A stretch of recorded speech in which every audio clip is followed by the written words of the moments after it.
Nous reprenons notre objectif de sonoriser une guitare acoustique, une guitare sèche, qui n'a pas de micro.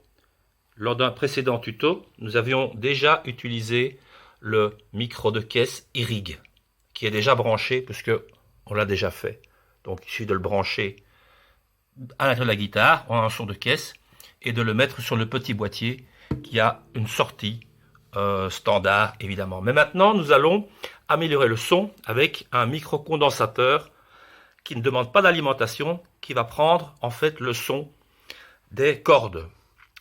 Pour ce faire, je vais demander s'il y a quelqu'un là de m'aider un petit peu, pour que je puisse défaire le petit autocollant. Donc on place l'autocollant près des cordes, pas trop près des cordes pour éviter d'avoir difficile à jouer.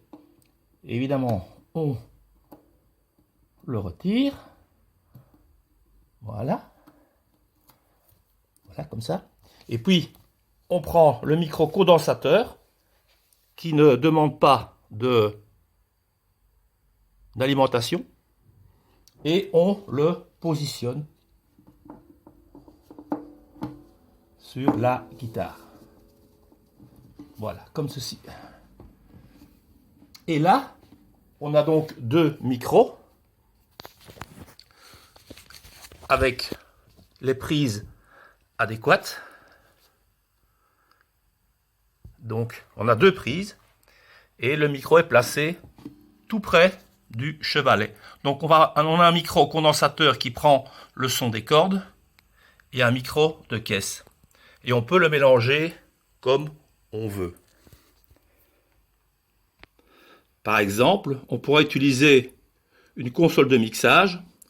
On mettra un micro ici, l'autre micro là-bas, ou évidemment avec les prises standard des guitares. Et on pourra ainsi doser l'amplification. Alors, ici, cette table de mixage est prévue pour les micros.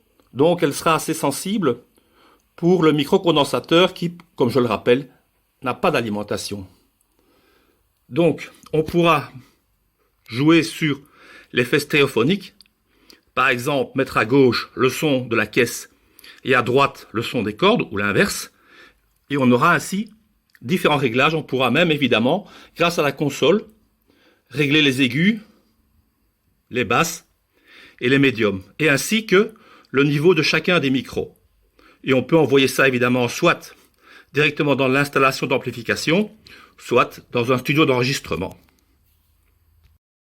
Sur le côté, si vous voulez changer le volume pendant les sessions live, il y a un petit bouton. Comme ça, vous ne devez pas aller jusqu'à votre ampli, ici, sur le côté. Voilà le résultat. Alors j'ai dû rajouter un petit peu de gain, parce qu'effectivement c'est un micro, je le rappelle pour la troisième fois, condensateur sans alimentation. Mais comme je l'ai mis sur une entrée micro, on a le bouton gain pour augmenter le gain. Pour l'autre, ce ne sera peut-être pas nécessaire, donc naturellement il faut une console de mixage pour pouvoir avoir des réglages parfaits. Voilà, à une prochaine fois.